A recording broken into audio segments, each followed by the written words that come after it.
Your Blues Game Part 12. It's been a while since I did one of these, and mostly because I ran out of ideas, kinda. So, but I thought of something new here that I could do, and you have to recall up to this point, we talked about like different kinds of blues motifs. I talked about like the B.B. King shapes, what I call them.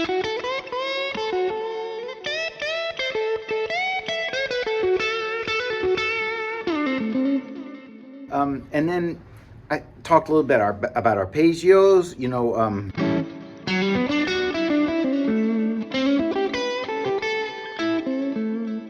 things like this. I talked about pivot arpeggios.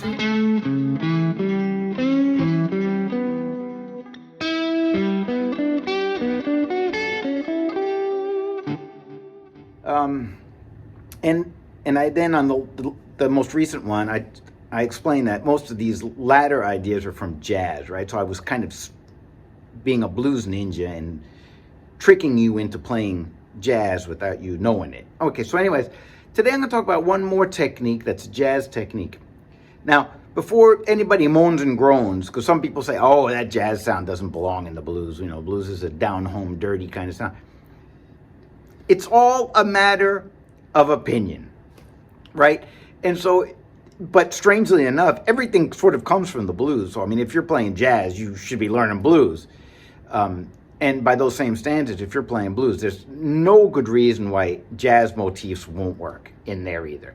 Plenty of people that do that already, I mean, listen to Wes Montgomery, or listen to, I don't know, Mike Stern, or listen to John Scofield, or like whoever. People mix it up, and how much you mix it up is sort of what is going to make your blues personality. I like to mix it up a lot, just because it makes me unique and hard to copy, and it's just sort of my sound, right? So anyways, today we're going to talk about chord tones. Now, you could call these chord tones arpeggios, right?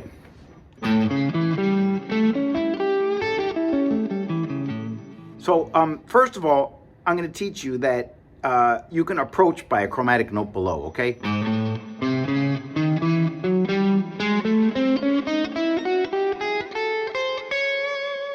For each chord.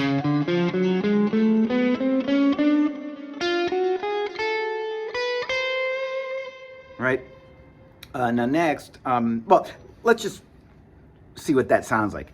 It's about, think about, you want the phrasing to be good though. So you want the chromatic notes to be mostly on the upbeat, so like the ends, right? And you want the chord tones to be on the downbeats. Not all the time, but as much as you can. And that makes a lot of sense to the listener's ear, okay? So let's see what I can do.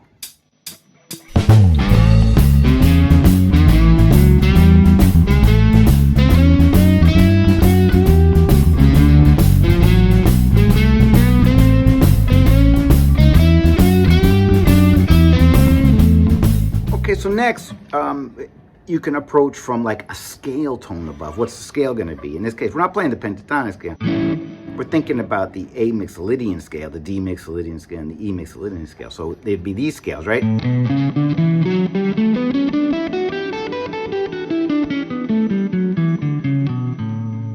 So if you think about it that way, the scale tone is going to be this one.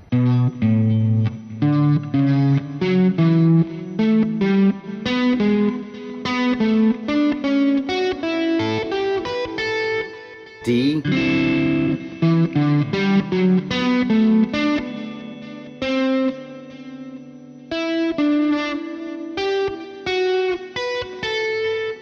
Right, so let's try that.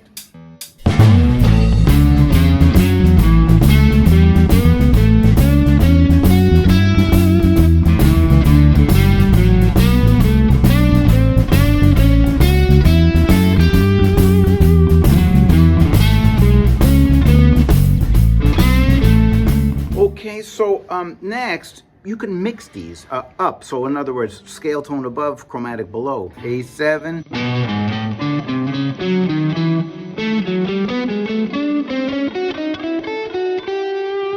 D7.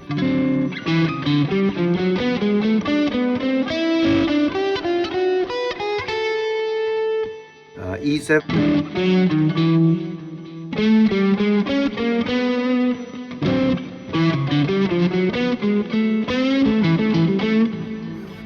So now the way that you should maybe practice this first is by going 4 and 1 and 2 and 3, 4 and 1, 2 and 3.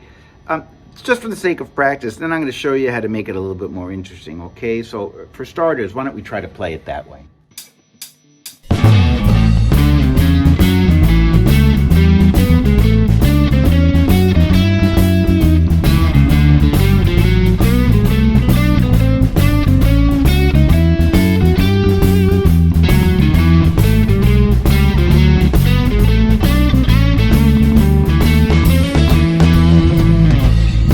But you can make this a little bit more natural sounding, right? Because the way that I just played it doesn't sound very natural, or not very musical either, right? So maybe after you get it under your fingers, you take some liberties with it. You try to displace some of the rhythms, you know. But you want to try to make most of the chord tones on the downbeats, and that's really the key to this. But you could take a lot of liberties with the way you do it. All right. So let me just play it that way for you at one time, okay?